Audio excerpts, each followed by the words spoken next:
હવે વરસાદના સમાચારો સામે આવી રહ્યા છે, તો વરસાદ ક્યાં પડ્યો છે અને ક્યાં પડવાનો છે એના વિશે તમારી સાથે વાત કરીશ, અને એક પોલિટિકલ ન્યૂઝ વિશે બી વાત કરીશ કે ભાજપના ધારાસભ્યએ અધિકારીને બરાબરના તથડાવ્યા. તો પહેલા મુદ્દા પર વાત કરીએ તો હવામાન વિભાગે આગામી દિવસોમાં 4 દિવસોમાં 20 જિલ્લાઓમાં વરસાદની આગાહી તો કરી છે, પરંતુ આજે શનિવારે પણ ગુજરાતના કેટલાક વિસ્તારોમાં વરસાદ પડ્યો છે અને અમુક જગ્યાએ તો ધમધોકાર બી પડ્યો છે. અમરેલીમાં વરસાદ પડ્યો છે, નવસારીમાં વરસાદ પડ્યો, તાપી જિલ્લામાં વરસાદ પડ્યો છે, વાલોડ તાલુકામાં વરસાદ પડ્યો, ખંભાતની અંદર વરસાદ પડ્યો.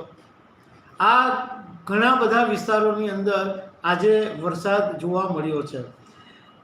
હવે હવામાન વિભાગે જે 4 દિવસની વાત કરી છે એમાં 16 જૂને પંચમહાલ, દાહોદ, વડોદરા, છોટાઉદેપુર, ડાંગ, નવસારી, વલસાડ, તાપી, દમણ, દાદરાનગર હવેલી, ગીર સોમનાથ આ વિસ્તારોમાં 16 તારીખે વરસાદ પડી શકે છે.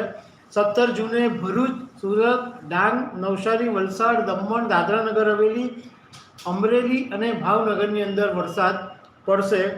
જ્યારે 18 જૂને ભરૂચ, સુરત, ડાંગ, નવસારી, વલસાડ, દમણ, દાદરાનગર હવેલી, જૂનાગઢ, અમરેલી, ભાવનગર, ગીર સોમનાથમાં વરસાદ પડી શકે છે.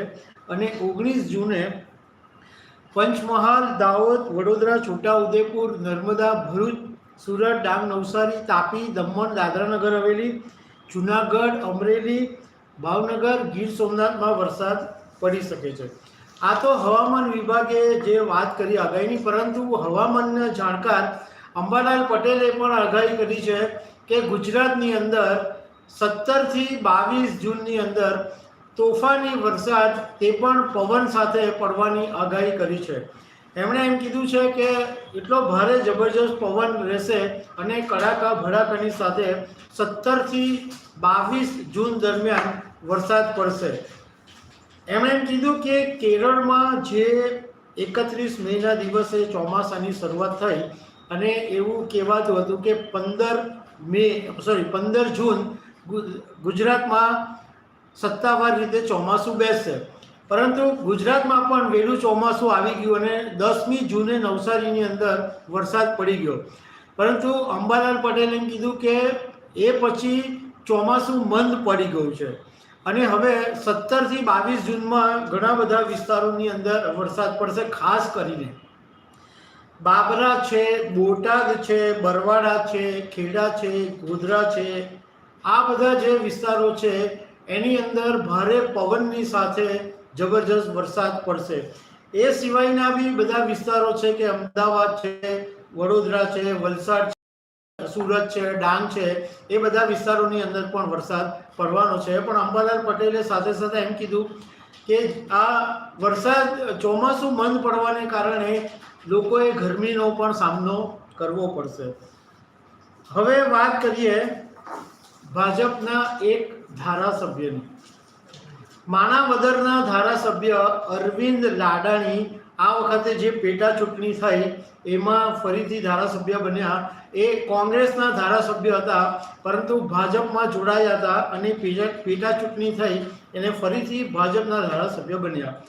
હવે આ અરવિંદ લાડાણી છે એ આજે મામલતદાર કચેરી પહોંચી ગયા હતા. એમની પાસે ઘણી એવી ફરિયાદ આવી હતી કે પ્રી મોન્સૂન જે કામગીરી છે એ બરાબર થઈ રહી નથી. એટલે લાડાણી મામલતદાર કચેરી પહોંચ્યા અને કચેરીમાં જઈને જમીન પર બેસી ગયા. એ તો જમીન પર બેઠા, સાથે પેલા અધિકારીને પણ જમીન પર બેસાડ્યો અને બરાબરનો ઉધડો લીધો અને અધિકારીને પૂછ્યું કે મને બતાવો કે પ્રી મોન્સૂન કામગીરી ક્યાં ચાલી રહી છે. આખરે અધિકારીએ કાન પકડવા પડ્યા, પણ અરવિંદ લાડાણીએ જે કર્યું એ બધું બરાબર કર્યું કે એમણે અધિકારીને ઝાંટાઈ અધિકારીઓને કામ કરાવવું જ જોઈએ, એ બધી વાત બરાબર. પરંતુ અરવિંદ લાડાણી સાથે સાથે ભાષાની મર્યાદા પણ ચૂકી ગયા. એમણે ગાળાગાળી કરી અને એવા શબ્દો બોલ્યા કે જે અહીંયા બોલી શકાય પણ તેમ પણ નથી. તો એક ધારાસભ્ય લેવલે ભાષાની મર્યાદાનું ધ્યાન પણ એમણે રાખવું જોઈતું હતું. તો દર્શક મિત્રો, આવા અપડેટો સાથે અમે તમને મળતા રહીશું. Thank you very much.